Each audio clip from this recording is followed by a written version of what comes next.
Good day, everyone, and our topic for this day is about factoring trinomials x squared plus bx plus c. Our objective is to factor the quadratic trinomial ax squared plus bx plus c where a is equal to 1. And to proceed with this topic, let us define first what is factoring. When we say factoring, it is the process of finding factors.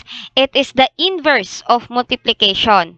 Maghahanap tayo ng simpler polynomials na kapag pinag-multiply ang sagot ay itong ating trinomial. X squared will be our first term, bx is the middle term, and the constant term will be our last term. And the factors that we are looking for are quantity x plus m and quantity x plus n. Dito, kapag pinag-multiply ang m at ang n, dapat ang sagot ay yung nasa last term or yung value ng c. And kapag pinag-plus naman ang m at ang n, dapat ang magiging sagot natin ay yung nasa b. For the signs, again, for this factor of quantity x plus n and quantity x plus n, you have to observe first the signs of the last term na nasa c at yung sign ng nasa middle term kay bx. Kapag ang last term mo ay positive at ang middle term mo is also a positive, the signs ng mga factors natin ay parehas plus. And then, kapag ang last term mo naman uli ay positive, pero ang middle term mo naman kay B ay negative, ibig sabihin, we still have same sign, pero ang signs natin ay minus. Ibig sabihin, ang determinant natin ay yung nasa last term. Kapag ang last term mo ay positive, same sign. And ito ay depende sa sign ng middle term. Same sign ng middle term. How about if our last term is negative and our middle term is positive? Kapag ang last term natin ay negative, we expect different signs. Yung isa ay plus at yung isa ay minus. And yung highest factor na makukuha natin mamaya sa value kay C ay ilalagay natin doon sa sign na parehas ng middle term. Kung ang last term ay negative at ang middle term mo din ay negative, we have different signs. Isang plus at isang minus. Pero ilalagay mo yung highest factor ng C na makukuha natin mamaya doon sa parehas ng sign ng middle term. Kapag ang last term mo ay negative, we have different signs. And pagdating naman sa factors ng C na makukuha natin mamaya, i-add mo yon kapag ang last term mo ay plus. And difference naman kapag negative ang sign. To understand more all of this, let us have our first example. Number 1, factor x squared plus 5x plus 4. To factor this, write two sets of open and closed parentheses. Each set is representing one factor. Ibig sabihin, two factors ang kukunin natin dito sa ating given. So first, factor the first term. Ang first term natin is yung x squared. And i-distribute natin yung dalawang x doon sa ating dalawang factor. So we have x and then another is x. Next, identify the signs. To identify the signs, you have to observe the signs of the last term and the middle term. Since ang last term natin ay positive, therefore, same sign ng middle term. So, therefore, parehas plus. Next, we have to factor the last term. Lahat ng factors ng last term na 4. And then, kapag nakuha natin lahat ng factors ng 4, dapat yun ay magiging pareha sa number ng middle term. Okay, so factors ng 4, we have 2 times 2. 2 times 2 equals 4. Another one is we have 1 times 4. Meron pa ba tayong factors ng 4? Kung wala na, kunin natin yung sum. Ang sum ng dalawang numbers na ito, 2 plus 2 equals 4, and 1 plus 4 is equal to 5. After listing all the factors of 4 and its sum, tingnan natin yung sum na parehas dapat sa middle term. And obviously, meron tayong sum na 5. And ang kukunin nating factors para dito sa last term ay yung 1 and 4. So we are going to put 1 and 4 to the last terms. So therefore, the final answer for the factors of x squared plus 5x plus 4 is quantity x plus 1 times the quantity of x plus 4. Or quantity x plus 4 times the quantity of x plus 1. So, pwedeng magkabaliktad yung factors natin.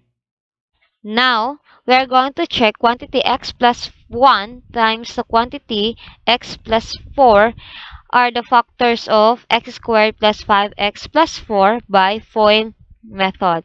Now, get the product of the first terms. We have x squared. Outer terms, we have 4x. Inner terms, we have 1x or x. And the last term is 1 times 4 equals 4. Combining like terms.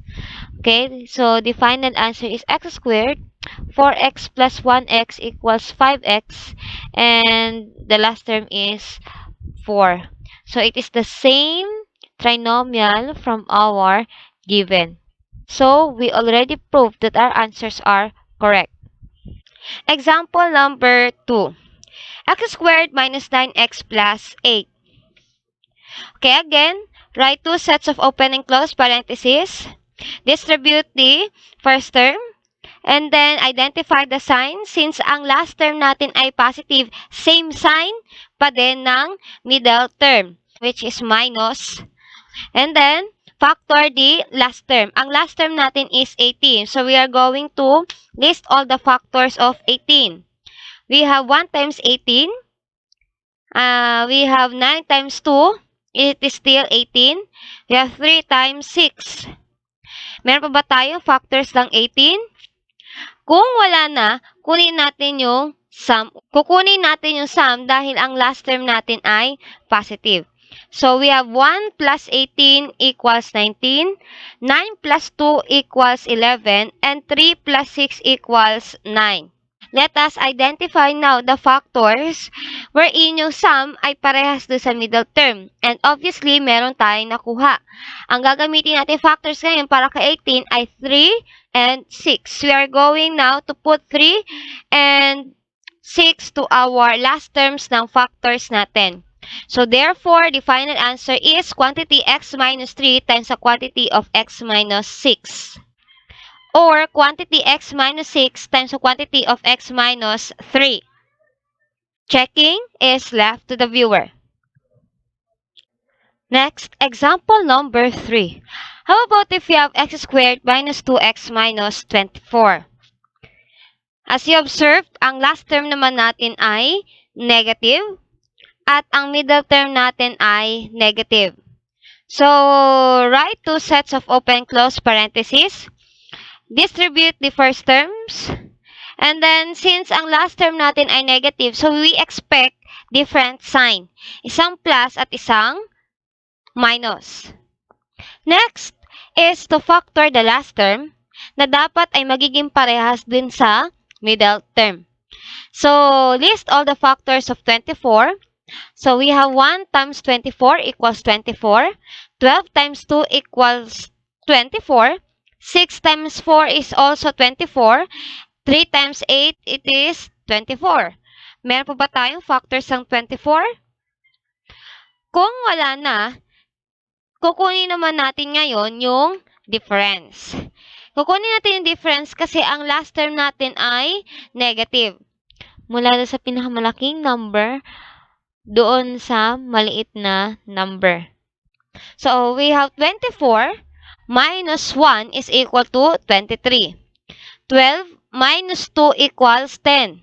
6 minus 4 equals 2. And 8 minus 3 equals 5.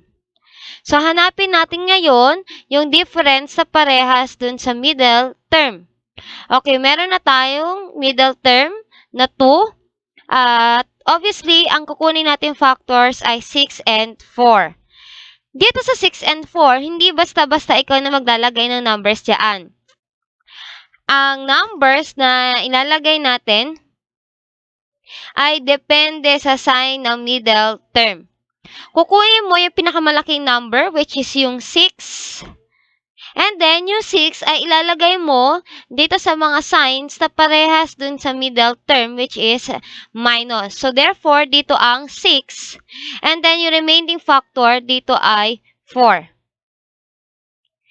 Therefore, the factors of x squared minus 2x minus 24 is quantity x plus 4 times the quantity of x minus 6. Or, quantity x minus 6 times the quantity of x plus 4. Example number 4.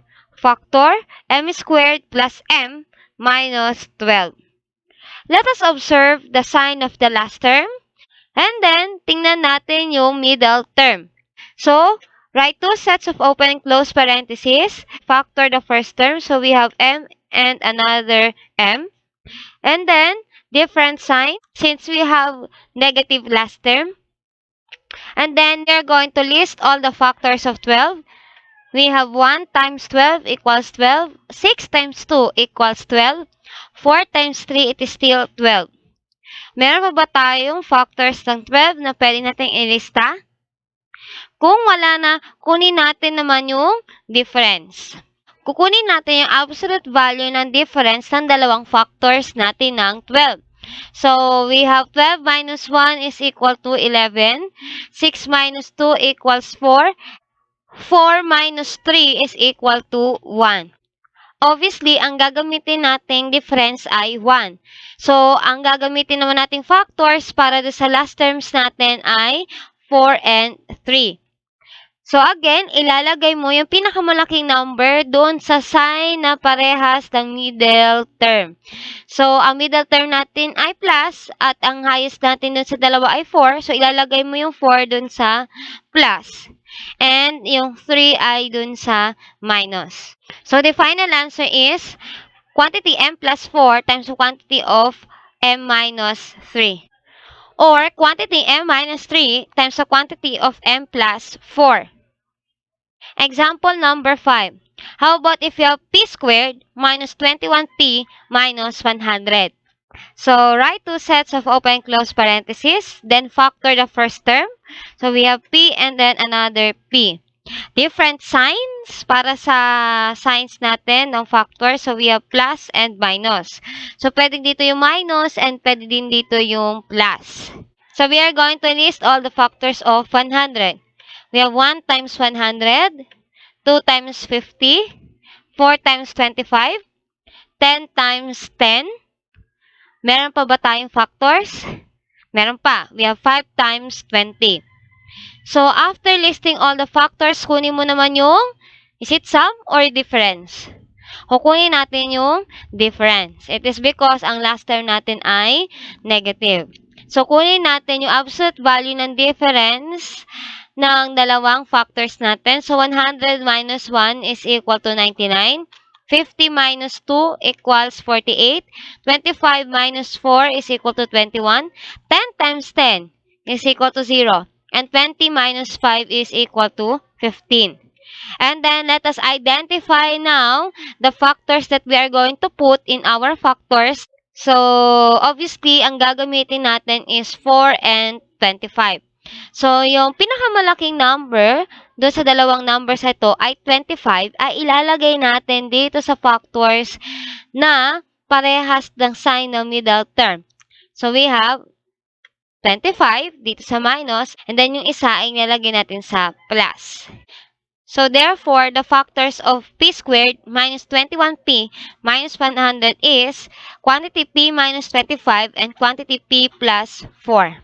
Or, quantity p plus 4 times the quantity of p minus 25. So, let's proceed to our practice. I do hope na meron kayo natutunan sa ating lesson about factoring, trinomials, x squared plus bx plus c. Practice. Factor the following trinomials. I will give 5 items for you to answer. Pause this video for 10 minutes to solve this practice.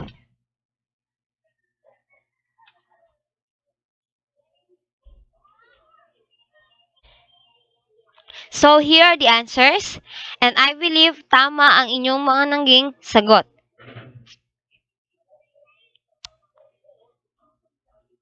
To end this video, I want to share one quote from Aristotle. Unexamined life is not worth living. Thank you and God bless.